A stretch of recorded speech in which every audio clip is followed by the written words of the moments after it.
Semoga yang subscribe berikan rezeki melimpah dari arah tak terduga. Dan yang like komen, dimudahkan jalannya menuju surga di hari akhir nanti.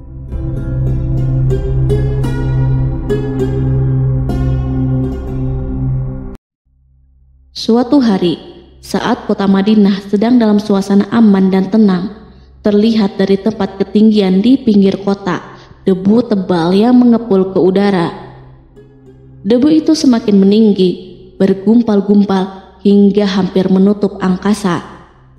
Angin yang bertiup menyebabkan gumpalan debu dari butiran-butiran pasir Sahara yang lembut dan terbang menghampiri pintu-pintu rumah di Madinah dan berhembus dengan kuatnya di jalan-jalan. Orang-orang menyangka ada badai yang menyapu dan menerbangkan pasir, tetapi kemudian dari balik tirai debu itu mereka mendengar sebersit kabar tentang kedatangan kafilah besar yang panjang. Tak lama kemudian, 700 kendaraan yang syarat dengan muatannya memenuhi jalan-jalan yang mengguncang Madinah. Orang-orang saling memanggil dan mengajak sesamanya untuk menyaksikan keramaian ini, serta turut bergembira atas kedatangan harta dan rezeki yang dibawa kafilah itu. Ummul Mukminin Aisyah ketika mendengar suara hiruk-pikuk kafilah yang bergerak maju itu bertanya, "Apakah yang terjadi di kota Madinah?" Ada yang menjawab, "Kafilah Abdurrahman bin Auf baru datang dari Syam membawa barang-barang dagangannya." "Jadi kafilah itu yang telah menyebabkan semua guncangan ini?" tanya Ummul Mukminin. "Benar, wahai Ummul Mukminin. Jumlahnya 700 kendaraan." Ummul Mukminin menggeleng-gelengkan kepala. Pandangannya menerawang jauh seolah-olah sedang mengingat-ingat peristiwa yang pernah dilihat atau ucapan yang pernah didengarnya. Kemudian ia berkata, "Aku pernah mendengar Rasulullah Shallallahu Alaihi Wasallam bersabda, aku melihat Abdurrahman bin Auf masuk surga dengan merangkak." Abdurrahman bin Auf akan masuk surga dengan merangkak. Mengapa ia tidak memasukinya dengan melompat atau berlari kecil bersama angkatan pertama para sahabat Rasulullah? Sebagian sahabat menyampaikan cerita Aisyah kepadanya, maka ia pun teringat telah mendengarkan hadis ini dari Nabi lebih dari satu kali dan dengan redaksi yang berbeda-beda. Sebelum tali-tali pengikat perniagaannya dilepas, Abdurrahman melangkahkan kakinya ke rumah Aisyah lalu berkata kepadanya, "Engkau telah mengingatkanku suatu hadis yang tidak pernah kulupakan. Maka saksikanlah bahwa kafilah ini dengan semua muatannya beserta kendaraan dan perlengkapannya aku persembahkan di jalan Allah Azza wa Jalla." Seluruh muatan 700 kendaraan itu dibagi-bagikan kepada semua penduduk Madinah dan sekitarnya sebagai perbuatan baik yang agung. Peristiwa yang satu ini saja sudah cukup untuk mengukir sebuah gambaran yang sempurna tentang kehidupan Rasulullah. Abdurrahman bin Auf, dialah saudagar yang sukses, lebih sukses daripada kesuksesan yang pernah ada. Dia merupakan orang kaya dengan kekayaan yang melimpah ruah. Dia adalah seorang mukmin bijaksana yang tidak ingin bagian dari keuntungan agamanya hilang begitu saja, dan tidak sudi kekayaannya membuat dirinya tertinggal dari kafilah iman dan pahala surga. Untuk itu, ia mendermakan harta kekayaannya dengan kemurahan hati dan kesadaran nurani. Sebelum saya melanjutkan, dimohon kepada pemirsa untuk menonton video ini sampai selesai supaya tidak ada kesalahpahaman dalam memahami isi cerita, serta mohon bantu channel ini supaya semakin berkembang dengan cara subscribe dan tinggalkan like serta komen positifnya. Semoga apa yang dilakukan pemirsa bernilai pahala. Abdurrahman bin Auf adalah salah seorang dari 8 orang yang lebih awal masuk Islam. Abu Bakar datang kepadanya menyampaikan Islam, termasuk kepada Utsman bin Affan. Tidak ada persoalan yang tertutup baginya dan tiada keraguan yang menjadi penghalang. Bahkan dia segera pergi bersama Abu Bakar As-Siddiq menemui Rasulullah untuk menyatakan baiat dan memikul bendera Islam. Sejak menganut Islam sampai berpulang ke rahmatullah dalam usia 75 tahun, ia selalu menjadi teladan yang cemerlang sebagai seorang mukmin yang besar. Hal ini menyebabkan Nabi memasukkannya dalam 10 orang yang telah diberi kabar gembira sebagai ahli surga. Umar radhiyallahu anhu mengangkatnya sebagai anggota majelis syuro yang terdiri dari 6 orang yang merupakan calon khalifah yang akan dipilih sebagai penggantinya. Kala itu Umar berpesan, Rasulullah wafat dalam keadaan ridho kepada mereka. Cepatnya Abdurrahman masuk Islam telah menyebabkan dirinya harus mengalami penganiayaan dan penindasan dari Quraisy. Ketika Nabi Muhammad SAW memerintahkan para sahabatnya hijrah ke Habasyah, Abdurrahman bin Auf pun ikut berhijrah.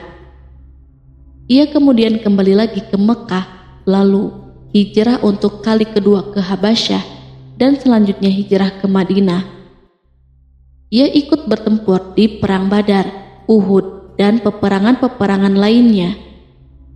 Keuntungannya dalam perniagaan sangat besar, hingga mencapai batas yang membuat dirinya sendiri merasa takjub dan heran, sehingga ia berkata, sungguh aku melihat diriku ini seandainya mengangkat batu, niscaya kutemukan emas dan perak di bawahnya.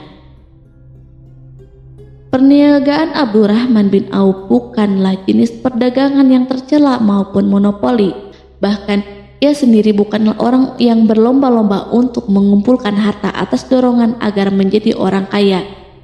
Sekali-kali bukan itu, melainkan suatu amal dan kewajiban yang keberhasilannya akan menambah kedekatan jiwa kepada Allah dan berkorban di jalannya. Abdurrahman bin Auf seorang yang kuat emosi jiwanya, di mana ia menemukan kepuasan emosinya itu dalam amal yang mulia. Apabila ia tidak sedang sholat di masjid dan tidak sedang berjihad dalam peperangan, ia pasti sedang mengurus perniagaannya yang berkembang pesat.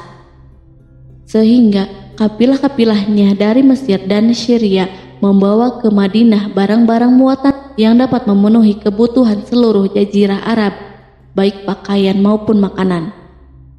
Ia menunjukkan kepada kita bahwa seorang yang kuat emosi jiwanya adalah ketika kaum muslimin hijrah ke Madinah. Rasulullah pada waktu itu menerapkan aturan untuk mempersaudarakan 2 orang sahabat, salah seorang dari muhajirin warga Mekah dan yang lain dari Ansor penduduk Madinah. Persaudaraan ini berjalan dengan sempurna hingga membuat hati terpesona. Orang-orang Ansor yang merupakan penduduk asli Madinah membagi seluruh kekayaan miliknya menjadi 2 dengan saudaranya dari kalangan muhajirin. Bahkan istri pun direlakan. Apabila ia beristri 2, ia pun rela menceraikan 1 untuk diperistri saudaranya. Ketika itu, Rasul yang mulia mempersaudarakan antara Abdurrahman bin Auf dengan Sa'ad bin Rabi. Sa'ad berkata kepada Abdurrahman, saudaraku, aku adalah penduduk Madinah yang paling banyak harta. Silahkan pilih separuh hartaku dan ambillah. Aku juga mempunyai 2 istri. Perhatikanlah yang lebih menarik hatimu dan aku akan menceraikannya, sehingga engkau dapat memperistri dirinya. Abdurrahman bin Auf menjawab, semoga Allah memberkahi dirimu dalam istri dan hartamu. Tunjukkanlah letak pasar kepadaku. Abdurrahman pergi ke pasar. Ia berjual beli di sana dan mendapatkan keuntungan. Kehidupan Abdurrahman bin Auf di Madinah, baik semasa Rasulullah maupun sepeninggal beliau, selalu ditunaikan dengan sempurna untuk memenuhi hak agama ini dan beramal di dunia. Perniagaannya sukses dan menguntungkan, seperti diungkapkan sendiri bahwa seandainya ia mengangkat batu dari tempatnya, pasti ia akan mendapatkan emas dan perak di bawahnya. Salah satu faktor yang membuat perniagaannya berhasil dan mendapatkan berkah adalah karena ia sangat selektif untuk berniaga yang halal dan benar-benar menjauhkan diri dari segala bentuk jual beli yang haram, bahkan yang subhat sekalipun.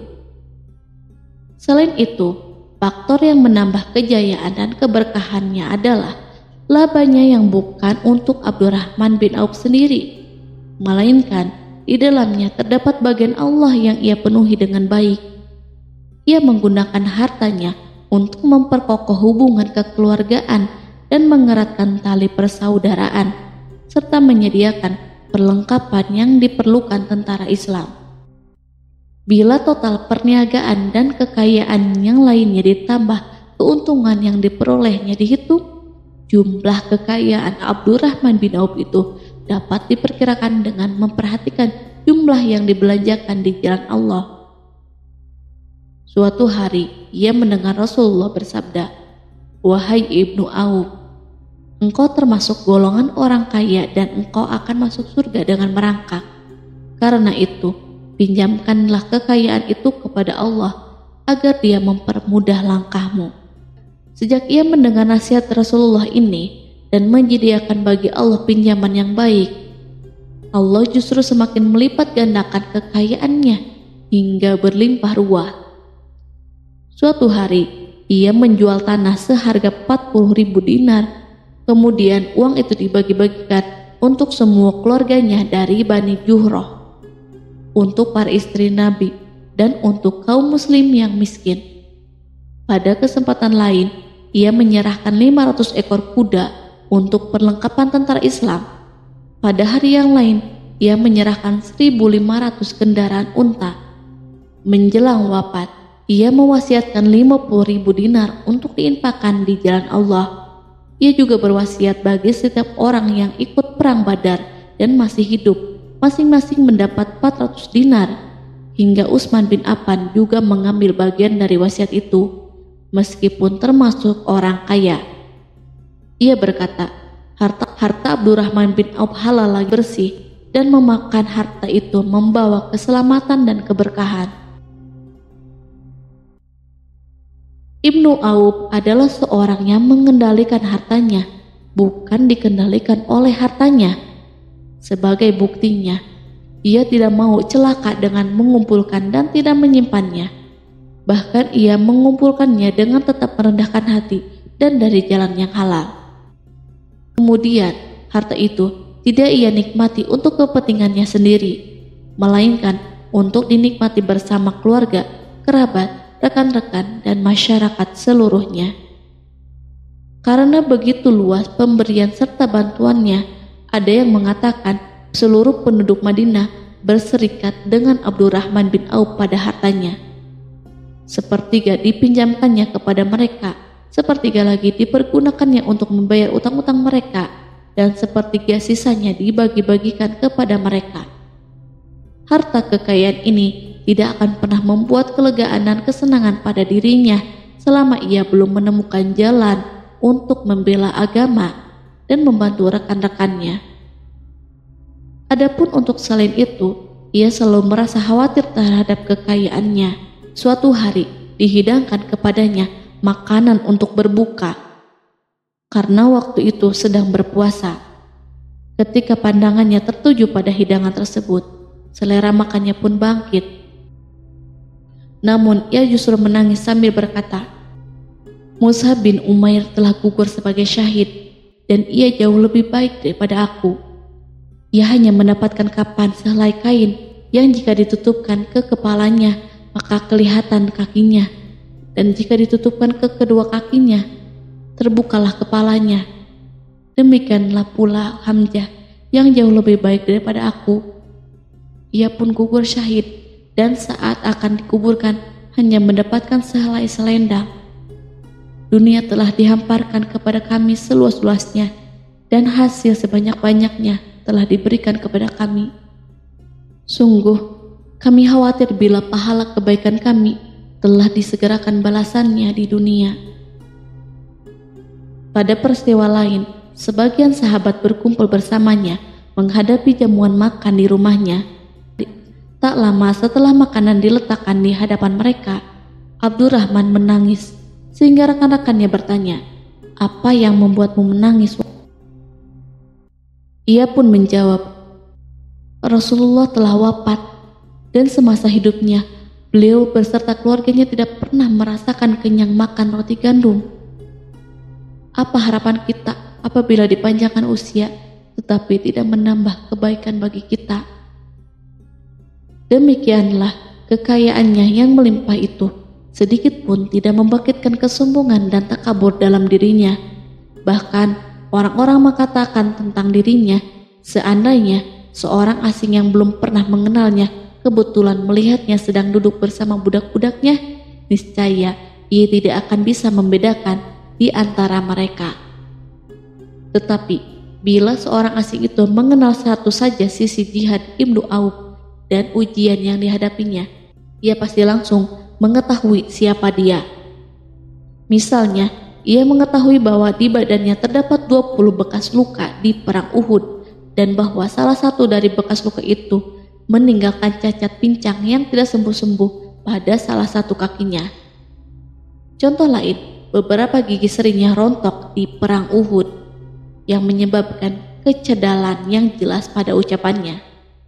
Saat orang asing itu tahu salah satu sisi ini, ia pasti menyadari bahwa laki-laki yang berperawakan tinggi dengan wajah berseri, kulit halus, pincang dan cedal sebagai tanda jasa dari perang Uhud.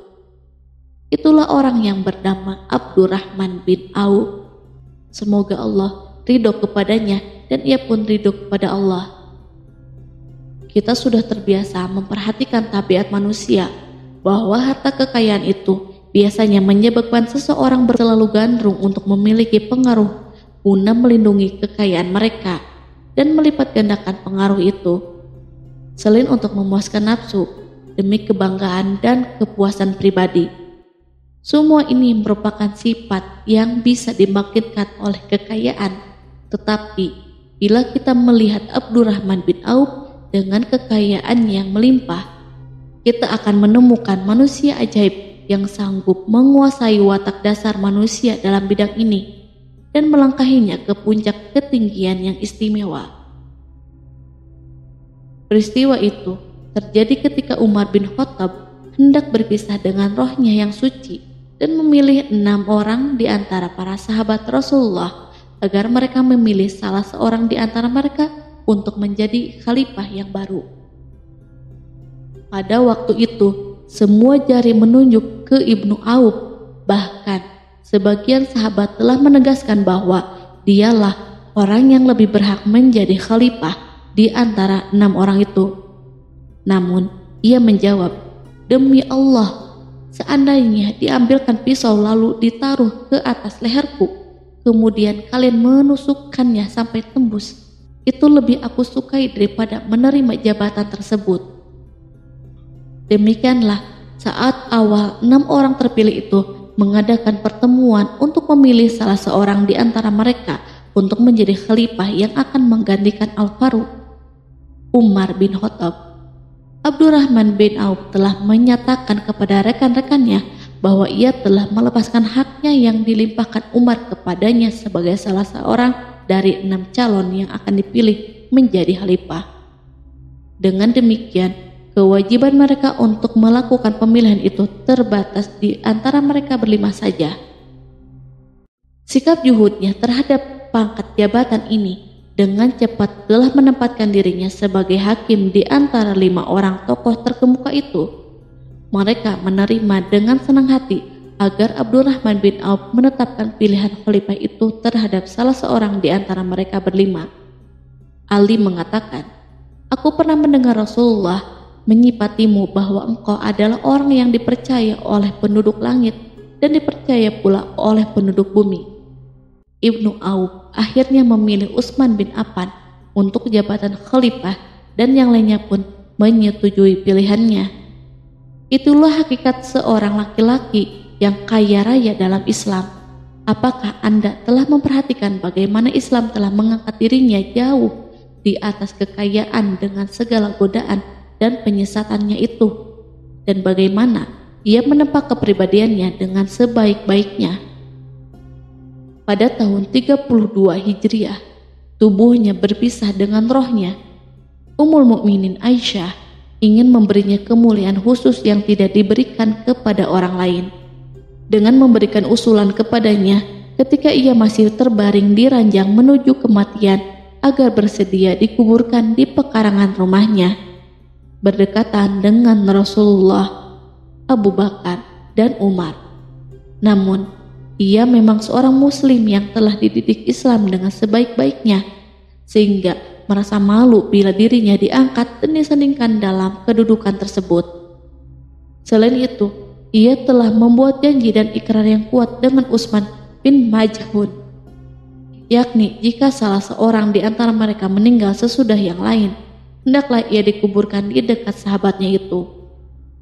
Saat rohnya bersiap-siap memulai perjalanan yang baru, air matanya meleleh, sedangkan lidahnya bergerak-gerak mengucapkan kata-kata, "Aku khawatir dipisahkan dari sahabat-sahabatku karena kekayaanku yang melimpah ruah." Namun, ketenangan dari Allah segera menyelimutinya. Lalu senyuman tipis menghiasi wajahnya disebabkan suka memberi cahaya dan kebahagiaan yang menenteramkan jiwa. Ia memasang telinganya untuk menangkap sesuatu, seolah-olah ada suara yang lembut, merdu yang datang mendekat. Ia sedang mengenang kebenaran sabda Rasulullah yang pernah beliau ucapkan, "Abdurrahman bin Auf di dalam surga." Ia barangkali juga sedang mendengarkan janji Allah dalam kitabnya. Orang yang menginfakkan hartanya di jalan Allah, kemudian tidak mengiringi apa yang dia infakkan itu dengan menyebut-nyebutnya dan menyakiti perasaan penerima, mereka memperoleh pahala di sisi Rabb mereka. Tak ada rasa takut pada mereka dan mereka tidak bersedih hati.